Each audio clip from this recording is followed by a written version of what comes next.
ইতিমধ্যে লাঞ্ছিত করা হয়েছে। আমরা ধৈর্য ধরেছি, হুমকি দেওয়া হচ্ছে, ভোট কেন্দ্রে আসতে দেওয়া হবে না। I would like to draw kind attention of the law enforcement agencies and their respectable authorities to take novel initiative so that নিরাপত্তার সঙ্গে আমরা ভোট দিতে পারি।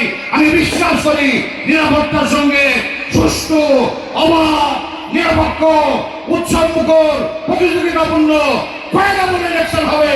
কারণ ধর্মদলীয় ক্ষমতা এখন নেই, ক্ষমতা ইন্টারিম গভর্নমেন্ট, অন্তর্বর্তীকালীন সরকার।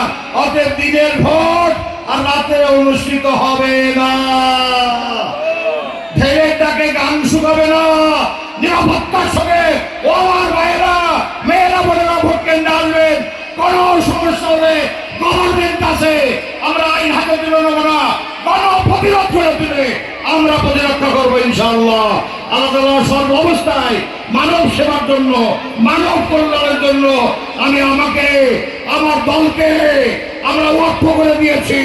এই দেশের মাটিতে তাবৎ কালমার শান্তির, মানব কল্যাণের পতাকা পথপথের পার্লামেন্টে না উঠবে, 12 তারিখে ইনশাআল্লাহ উঠে যাবে। দুনিয়ার কোন শক্তি ঠেকাতে পারবে না। আপনারা রাজি আছেন?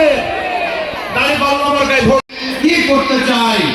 1 নম্বর জননিরাপত্তা, 2 নম্বর আইন ও সুবিচার, 3 নম্বর শিক্ষা ব্যবস্থাকে ঢেলে সাজানো, অর্থাৎ ইসলামের সমান আদর্শের আলোয় modern science, philosophy and technology in accumulation with all categories of practical knowledge. বাস্তব জ্ঞান এবং ইসলামের সমান আলোকিত পরীক্ষিত জ্ঞানকে একত্রিত করে দিয়ে এমন শিক্ষা ব্যবস্থা আমরা প্রণয়ন করব, বিভিন্ন কর্মমুখী প্রশিক্ষণ কেন্দ্র এবং শিক্ষা ব্যবস্থা গড়ে তুলব।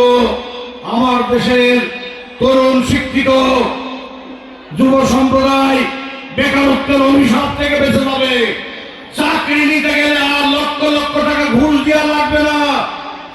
আমি প্রফেসর মতিউর রহমান আমার দলীয় প্ল্যাটফর্ম থেকে বলছি, 1 টাকা ঘুষ কোন চাকরি নিতে গেলে লাগবে না ইনশাআল্লাহ।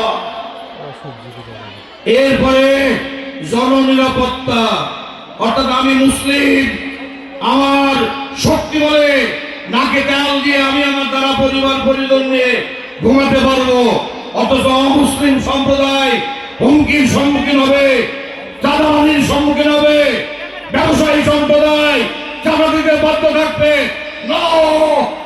চাঁদাবাজ মুক্ত, দুর্নীতি মুক্ত, সন্ত্রাস মুক্ত, মাদক মুক্ত, মানব কল্যাণ মুক্ত, মাতৃত্বের মর্যাদা, মাতৃত্ব